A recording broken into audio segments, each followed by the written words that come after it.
ഇന്ന് ഞാൻ കാണിക്കുന്നത് വിഷുവിന് വേണ്ടിയിട്ടുള്ള ഒരു സ്പെഷ്യൽ ഇഞ്ചിക്കറിയാണ്.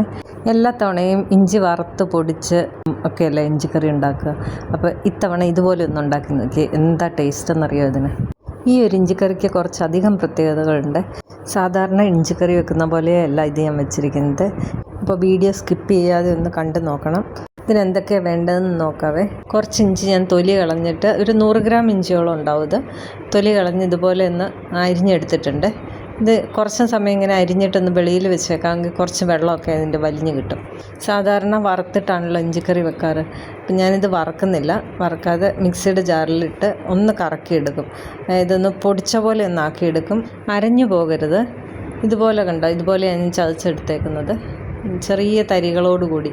ഇങ്ങനെ ഇഞ്ചിക്കറി വെക്കുമ്പോൾ ഉണ്ടല്ലോ അധികം ഓയിലിൻ്റെ ആവശ്യമില്ല. അപ്പം നമ്മൾ എണ്ണയ്ക്കകത്തിട്ട് വറുത്തെടുക്കുമ്പം നിറയെ ഓയിലായിരിക്കും.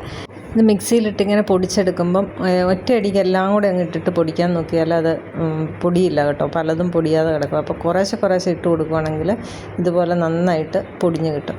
ഇനി ഞാനിതൊരു ചട്ടിയിലേക്ക് ഇട്ട് കൊടുക്കുന്നുണ്ട്. കഴിവതും ചട്ടിക്കകത്ത് തന്നെ കറി വെക്കാനായിട്ട് ശ്രമിക്കണേ. ചട്ടി ഇല്ലെങ്കിൽ മാത്രം വേറെ പാത്രത്തിൽ വെക്കാം. ഇത് ഞാനിപ്പോൾ ലോ ഫ്ലെയിമിലാണ് വെച്ചിരിക്കുന്നത്. ചട്ടിയിലൊന്ന് ആവി കയറുന്നിടം വരെ എണ്ണ ഒഴിച്ചു കൊടുക്കണ്ട. അപ്പോൾ ഇതിലെ കുറച്ച് വെള്ളത്തിൻ്റെ അംശമൊക്കെ ഒന്ന് കുറയും. അത് കഴിഞ്ഞിട്ട് അതിനകത്തേക്ക് ഒരു 2 ടീസ്പൂൺ ഓയിൽ ഒഴിച്ചു കൊടുക്കുക. ഇപ്പം നല്ലതുപോലെ ആവി വന്നിട്ടുണ്ട്. ഇപ്പം വെള്ളത്തിൻ്റെ അംശമൊക്കെ ഒന്ന് കുറഞ്ഞു. ഇനി ഇതിലേക്ക് 2 ടീസ്പൂൺ ഓയിൽ ഒഴിച്ചു കൊടുക്കാം. ഇനി ഈ ഓയിലിനകത്ത് കിടന്ന് കുറച്ച് സമയം കൂടി ഒന്ന് വഴണ്ട് വരട്ടെ. നമ്മൾ വറക്കുന്നില്ല ഇഞ്ചി, അപ്പോൾ ആ ഒരു പച്ച ടേസ്റ്റ് മാറാൻ വേണ്ടിയിട്ടാണ് ഇങ്ങനെ ചെയ്യുന്നത്. ഒന്ന് വരണ്ട് വരുമ്പോഴത്തേക്ക് ഇഞ്ചി ഒന്ന് ചെറുതായിട്ട് വെന്ത പോലെയാകും, കളറും ചെറുതായിട്ടൊന്ന് മാറുവേ. പിന്നെ ഇത് എപ്പോഴും ഇളക്കിക്കൊണ്ടിരിക്കണം എന്നില്ല. കുറഞ്ഞ തീയിലിട്ടിട്ട് കുറച്ച് സമയം ഇടയ്ക്കിടയ്ക്ക് ഒന്ന് ഇളക്കി കൊടുത്താൽ മതി. ഇനി ഇതിലേക്ക് ചേർക്കാനായിട്ട് ഒരു ചെറിയ നാരങ്ങയുടെ വലുപ്പത്തിലുള്ള പുളി വെള്ളത്തിലിട്ട് വെക്കണം. ഇഞ്ചിക്കറി വെക്കുമ്പോൾ ഉണ്ടല്ലോ ഇതുപോലെ പഴംപുളി ചേർക്കുന്നതായിരിക്കും കൂടുതൽ നല്ലത്. ഇഞ്ചിക്കറിക്ക് നല്ലൊരു കളറ് കിട്ടും. അത് മാത്രമല്ല നമുക്ക് പുളി പിഴിഞ്ഞെടുക്കാനും എളുപ്പമാണ്. അതിന് പുളിരസം കൂടുതലും ഉണ്ടാവും. ഈ പുളിക്കകത്ത് ഞാൻ 2 പ്രാവശ്യം വെള്ളം ഒഴിച്ചിട്ട് ഇത് ചേർക്കുന്നുണ്ട്. ഇനി ഈ പുളിവെള്ളത്തിൽ കിടന്ന ഇഞ്ചി നന്നായിട്ട് വേകട്ടെ. വെള്ളം കുറവാണെങ്കിൽ കുറച്ച് വെള്ളം കൂടെ ചേർത്ത് കൊടുക്കാവേ. തന്നെ തിളച്ച് പറ്റിക്കോളൂ. അത് ഇഞ്ചി വെന്ത് കിട്ടണം നല്ലപോലെ. ഈ ഇഞ്ചിക്കറി ഉണ്ടാക്കി കഴിയുമ്പോൾ ഉണ്ടല്ലോ ഇത് വറക്കാതെ ഉണ്ടാക്കുന്ന ഇഞ്ചിയാണെന്ന് പറയുകയില്ല കേട്ടോ. അതിനേക്കാളും ടേസ്റ്റായിട്ടാണ് എനിക്ക് തോന്നുന്നത്. ഇപ്പോൾ ഇതിനകത്ത് കുറച്ച് വെള്ളമൊക്കെ വറ്റിയിട്ടുണ്ട്. അപ്പോൾ ഇതിലേക്ക് ആവശ്യത്തിനുള്ള ഉപ്പ് ചേർത്ത് കൊടുക്കാം. ഒരുപാട് ഉപ്പ് വേണ്ട, ഒരു 1/2 ടീസ്പൂൺ വരെ ആകാം. അപ്പോൾ ഇഞ്ചി കുറച്ചും കൂടെ വേകാമെന്ന് എനിക്ക് തോന്നി. അപ്പം ഞാൻ കുറച്ച് വെള്ളം കൂടി ഒഴിച്ചിട്ട് ഒന്നും കൂടെ തിളപ്പിച്ച് വറ്റിക്കുന്നുണ്ട്. തീ കുറച്ച് തന്നെ ഇടണം. ഇഞ്ചിയിൽ ആ പുളിരസം എല്ലാം ഒന്ന് പിടിക്കണം നല്ലപോലെ.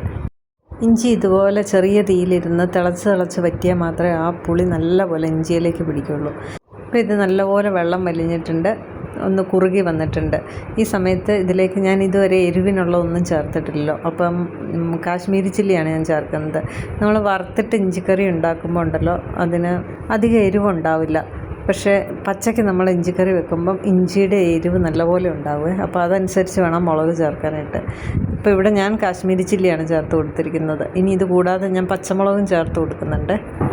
ഇനി മുളക് പൊടി ഒന്ന് നന്നായിട്ട് ചൂടാകുന്നവരെ ഒന്ന് വഴറ്റി കൊടുക്കണേ.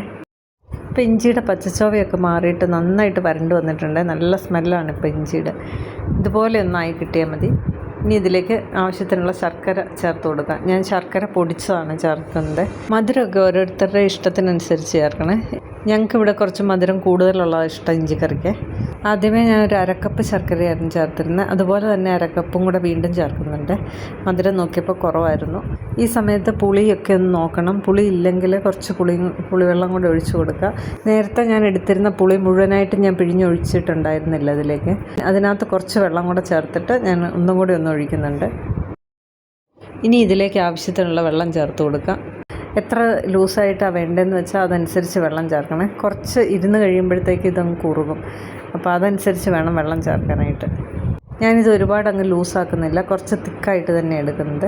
നല്ലപോലെ ഒന്ന് തിളച്ച് കഴിയുമ്പോൾ ഇതിലേക്ക് കുറച്ച് കായപ്പൊടി ചേർക്കുന്നുണ്ട്. എല്ലാവരും കായപ്പൊടി ചേർക്കുമെന്ന് എനിക്കറിയില്ല. ഇഞ്ചിക്കറി വെക്കുമ്പോൾ സാധാരണ ഞാൻ കായപ്പൊടി ചേർക്കാറുണ്ട്.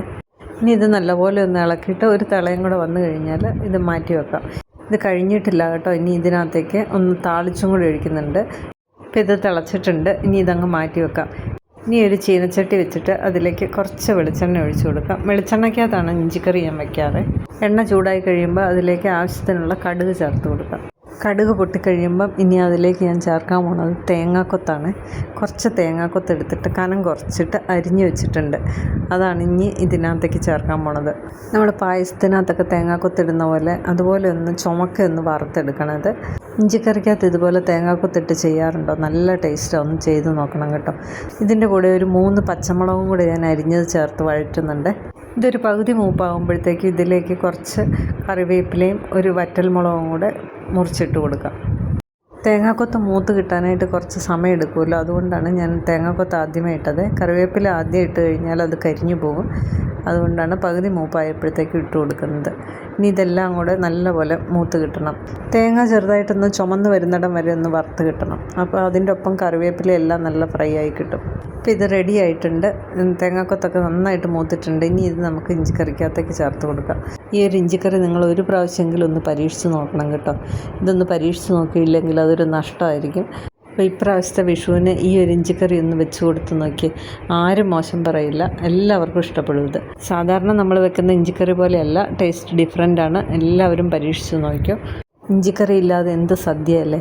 അപ്പം എല്ലാവരും ഇതൊന്ന് പരീക്ഷിച്ചിട്ട് അഭിപ്രായം കൂടി പറയണം. വീഡിയോ ഇഷ്ടപ്പെട്ടിട്ടുണ്ടെങ്കിൽ ചാനൽ സബ്സ്ക്രൈബ് ചെയ്തൊന്ന് സപ്പോർട്ടും കൂടെ ചെയ്യണേ.